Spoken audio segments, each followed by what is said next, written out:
Graça e paz para os irmãos, para os ouvintes. Este é o seu canal Entrevistando Fiéis. Eu sou o pastor Daunir. Desde já convido você para se inscrever no nosso canal e postar o sininho para receber notificações futuras. Amém? Tendo dito isto, vamos para a palavra do Senhor. Nós queremos dar um pequeno estudo bíblico para os irmãos, para você que gosta de ensinar na sua igreja, para você que gosta de estar pregando. É bom esclarecer algumas dúvidas a respeito do nascimento de Jesus, o porquê Jesus ser considerado o leão da tribo de Judá e não da tribo de Rúben, que era o primogênito de Jacó, né? Então nós queremos esclarecer essas dúvidas para você, tá bom?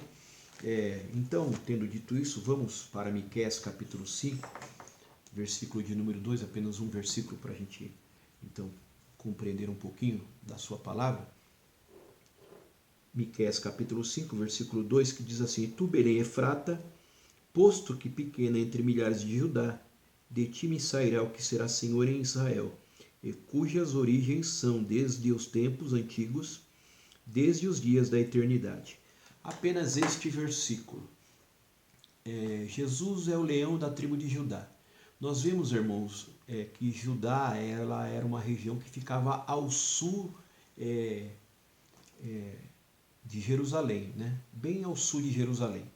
E Belém Efrata era uma pequena cidadezinha, muito insignificante aos olhos dos judeus, né? Naquela região de Judá. Belém Efrata. Eufrata quer dizer terra frutífera. Foi o primeiro nome dado àquela cidade, que veio ser chamado posteriormente de Belém. Por isso o escritor escreve aqui Belém Efrata, né? E Belém quer dizer casa do pão, né? Um lugar ótimo para que Jesus viesse a nascer, né? Tem tudo a ver com Jesus. Jesus se manifestou ao mundo como sendo o pão da vida que desceu do céu. Então nada mais justo do que ele nascer em um local, uma região que se chamasse uma cidade, terra, casa do pão, né? É muito propício o nascimento de Jesus nessa região. O certo, irmãos, é que Jesus nasce nessa região, ele é o leão da tribo de Judá, porque ele vem dessa tribo de Judá. Mas por que então José e Maria, né, os pais de Jesus, quando Maria recebe o anúncio por parte do anjo Gabriel, que ela estava sendo agraciada, que dela viria o Salvador do mundo, o Messias, ela está lá no norte da Galileia, lá em cima da região norte, na Galileia, né, em uma pequena cidade chamada Nazaré, né? Como eles foram levados para lá, sendo que eles são da tribo de Judá, Yehudá, né? No hebraico. Se você pegar a gemátria, fazer a gemátria dessa palavra Yehuda, né, em hebraico, você vai ver que o número, a raiz dessa palavra é 30, justamente a idade que Jesus inicia o seu ministério, tá? Só a título de curiosidade para você aprender. Então tá José e Maria lá no norte, sendo que eles eram da tribo de Yehuda, de Judá, aqui no sul, tá? É que quando Roma conquista a Grécia, irmãos, e junto com a Grécia conquista toda aquela região da Palestina, né? E ali Jerusalém, né? Israel, ali todo aquele território, as nações, quando elas guerreavam, elas tinham um único propósito: adquirir terras. Por quê? Porque terras era sinônimo de plantio, de plantação, de criação de animais para sobrevivência. Porque, diferente dos dias de hoje, que você vai num supermercado quando precisa de alguma coisa, compra lá o que você precisa, naquela época eles tinham que plantar, tinham que criar animais para sobreviver. Então eles travavam aquelas batalhas, né? E tomavam os territórios, e eles espalhavam as pessoas daquele território por toda aquela região, para que elas pudessem frutificar as terras, né? A fim de que eles pudessem cobrar os seus impostos, tá? Então Roma, ao tomar toda aquela região ali, né? Eles então pegam o pessoal da tribo de Judá e leva lá para o norte, né? E espalha essa tribo ali naquela região ali. E entre aquela região nós temos ali a pequena cidade de Nazaré, que na verdade era uma aldeia, com cerca de 500 habitantes, mais ou menos, na época, né, em que que Maria é visitada pelo anjo Gabriel ali. Mas nessa época, irmãos, se você olhar em Lucas capítulo 2, você vai ver que César Augusto promove um censo. O que é um censo? Após eles dominar a região, eles promovem um censo para saber quantos homens haviam na região, tá? E para que eles pudessem então cobrar os seus impostos, saber o quanto eles cobrariam de impostos e quantos homens estavam naquela região, a fim deles não serem enganados, né? Pelas pessoas que ali habitavam, para que eles tivessem o controle de quantas pessoas, homens haviam, né? Eles cobravam pelos homens, né? Os seus impostos.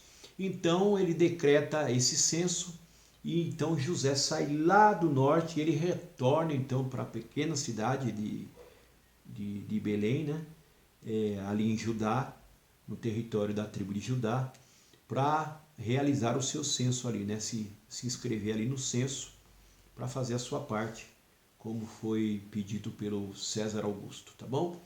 Então você agora então compreende o porquê, né? E como Jesus foi, os pais de Jesus foi parar lá no norte da Galileia. E também para que se cumprisse o que foi dito pelos profetas, como está escrito em Mateus capítulo 2, versículo 23, né?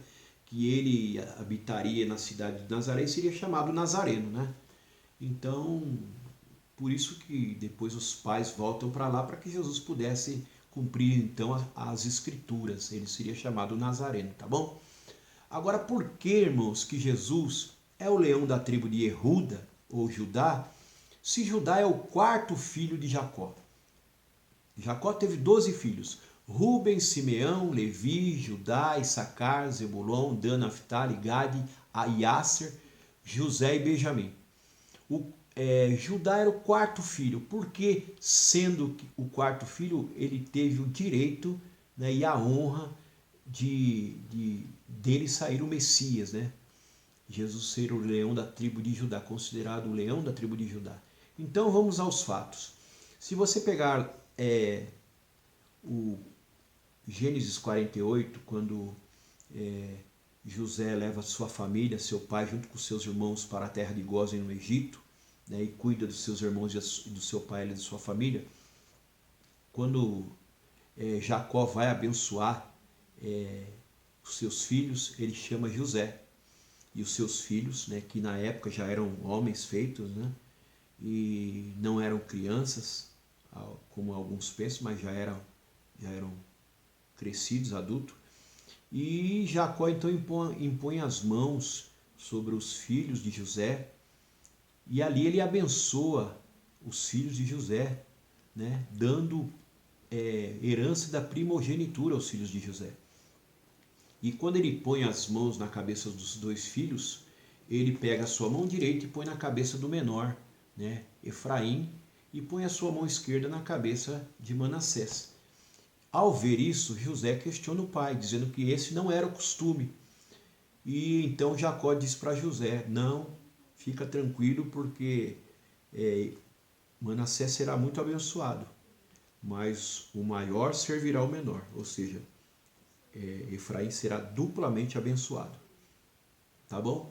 E então ele parte para os seus filhos, e agora você vai saber o porquê que Jesus é o leão da tribo de Judá e não de Ruben, que era o primogênito de Jacó. Jacó tem o seu nome trocado lá no vale de Jaboque, quando ele trava aquela luta com o anjo, né? O anjo do Senhor. E ali então seu nome é mudado para Israel, né? O homem que lutou com Deus, né? Que travou sua batalha com Deus. Israel. Ali ele tem o seu nome mudado. Então vamos aos fatos. Israel agora vai abençoar os seus filhos. E ele diz para Ruben, o primogênito: você é a força do meu vigor, o meu primogênito, mas você não herdará, porque você manchou o meu leito quando dormiu com a minha concubina Bila, né? Nós vemos lá que Ruben mancha o leito do seu pai, e isso era uma desonra para o pai, né? Dormindo com Bila, uma das concubinas de Raquel no caso, né? e ele então mancha o leito do seu pai. Por isso ele não herdou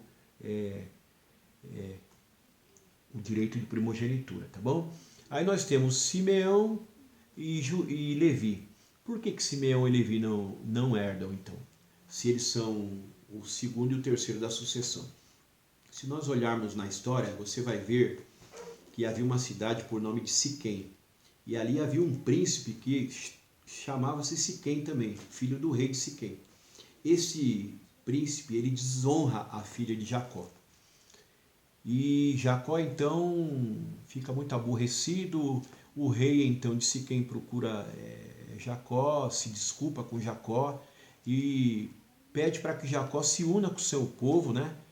E ele desce a mão da sua filha em casamento para o seu filho Siquém, para reparar os danos feitos pelo seu filho e que eles pudessem ser um só povo, né? Vivendo em paz juntos.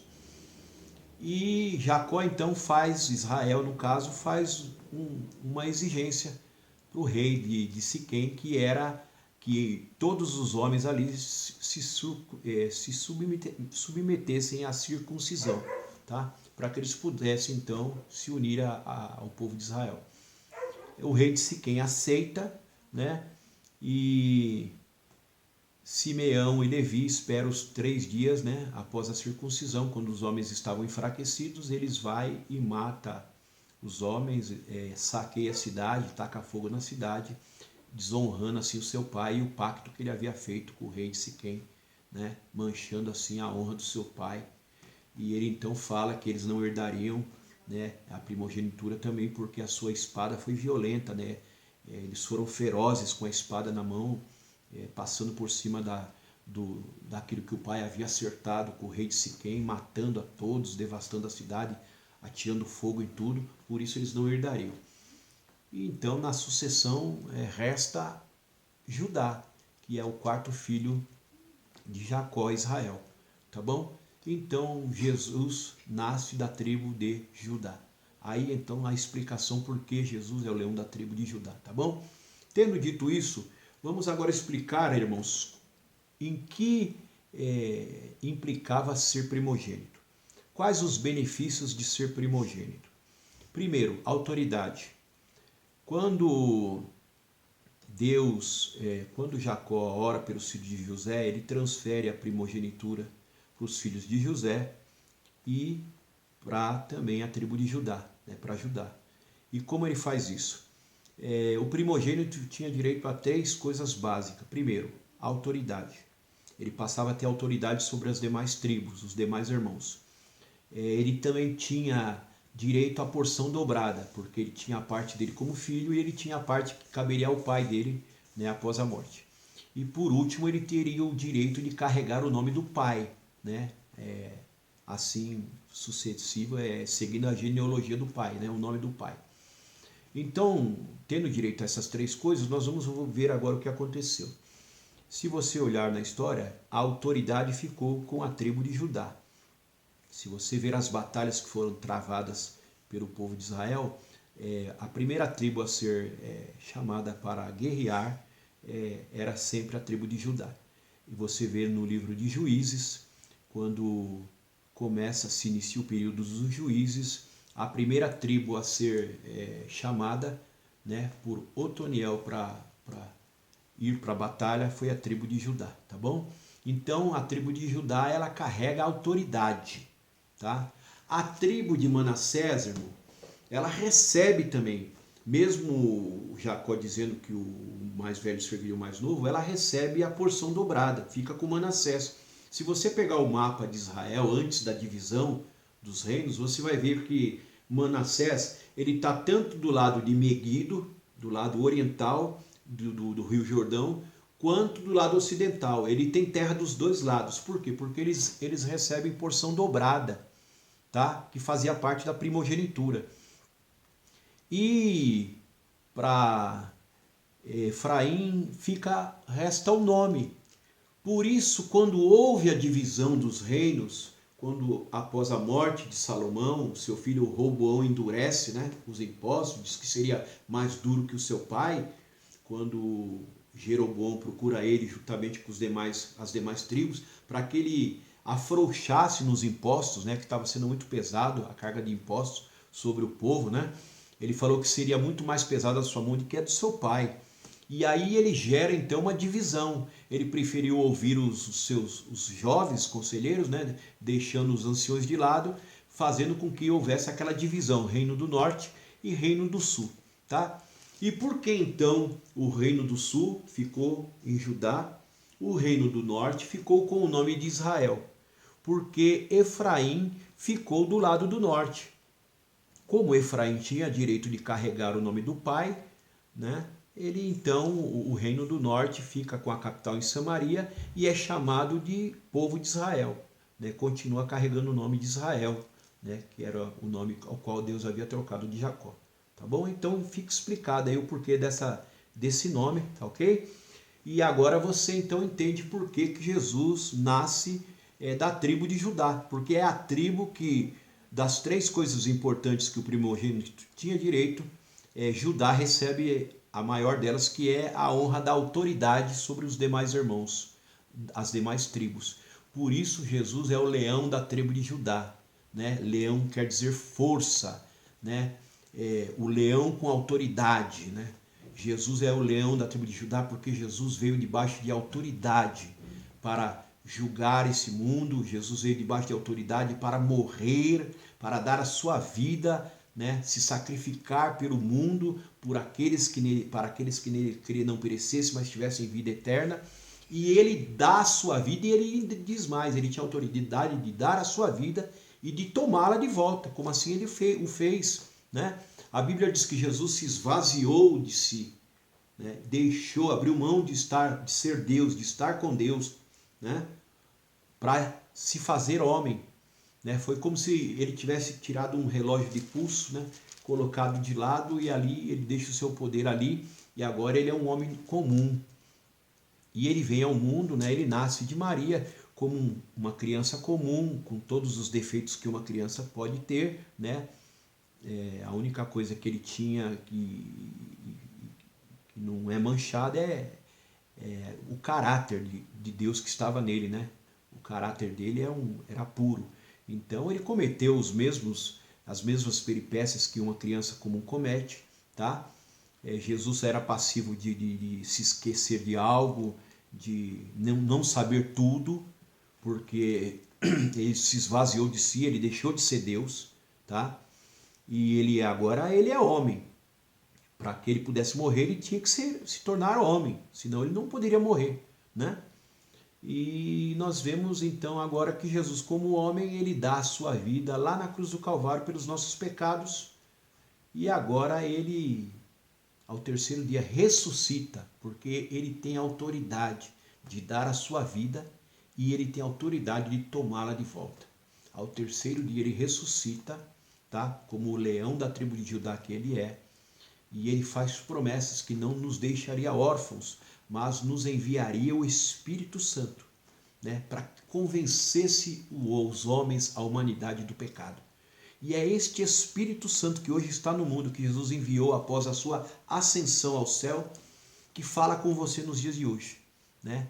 Hebreus diz que, no livro de Hebreus está escrito que todo aquele que chega ao Senhor, é necessário que ele chegue confiando que Jesus é o galardoador e que tem poder de abençoar. Então, o que Deus quer de você e de mim? Fé. Fé para que você creia que ele é o leão da tribo de Judá, que ele tem autoridade sobre a sua vida, sobre a sua casa, sobre a sua família. Ele tem autoridade, foi dada da parte do Pai para ele, tá? Autoridade para chegar nesse mundo, se esvaziar como Deus, abrir mão da prerrogativa de ser Deus, de estar com Deus, né? Como diz João, né? Era Deus, Jesus era Deus junto com o Pai. Ele se esvazia dessa prerrogativa, desse direito, para se transformar num homem, para ensinar, para pregar, para anunciar as boas novas aos homens. A Bíblia diz que ele veio para o que era seus e os seus não o receberam. Mas todos aqueles que o receberam tiveram o direito de serem feitos filhos de Deus por adoção. Ou seja, Jesus vem para o seu povo, os judeus, e o seu povo não recebem a Jesus. mas todos aqueles que o recebem têm o direito de serem feitos filhos de Deus, tá bom? Por isso então, Jesus ele é o leão da tribo de Judá, aquele que tem autoridade para transformar a sua vida e mudar a sua vida, tá bom? Fique debaixo desta autoridade, eu te convido a estar debaixo desta autoridade, tá bom? A graça de Jesus, que ela possa alcançar a sua vida, que ela possa alcançar o seu coração, que esta graça possa penetrar no seu coração, na sua vida, para que você possa receber a plenitude, né, que Jesus pode dar na nossa vida. Só Cristo traz plenitude para nós, irmãos. Tá? A palavra Shalom, só Deus, né? Só Adonai, só Jesus pode dar para nós. Shalom, Shalom quer dizer plenitude, né? Ela tem a gematra, a sua raiz é número 7, que é o número da plenitude, da perfeição, né? E essa palavra ela quer dizer várias coisas, né? Segurança, prosperidade, paz, felicidade, harmonia, enfim, ela quer dizer várias coisas. Plenitude. E só Cristo pode realmente nos dar essa plenitude. Por isso Cristo veio ao mundo, né? Em um momento em que Roma governava, porque Roma ele traz estabilidade para que Jesus pudesse pregar o evangelho, né? O povo judeu traz Jesus, né? Apresenta Jesus ao mundo, e o povo grego, que estava sob os domínios dos romanos, apresenta ao mundo a língua grega, né? Que era a língua falada na época, toda aquela região, e que é escrita posteriormente o Novo Testamento.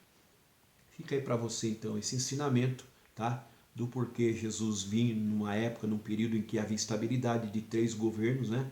De Israel, que nos dá Jesus, de Roma, né? Que traz estabilidade para que Jesus pudesse ter paz e pregar o Evangelho, e dos gregos, que nos dá a língua grega, que era a língua falada naquela época e que Jesus falava também, né? Enfim, que Deus possa abençoar a sua vida, e que eu espero que este ensinamento sirva para você enriquecer o seu conhecimento da palavra de Deus e aprender um pouquinho, né?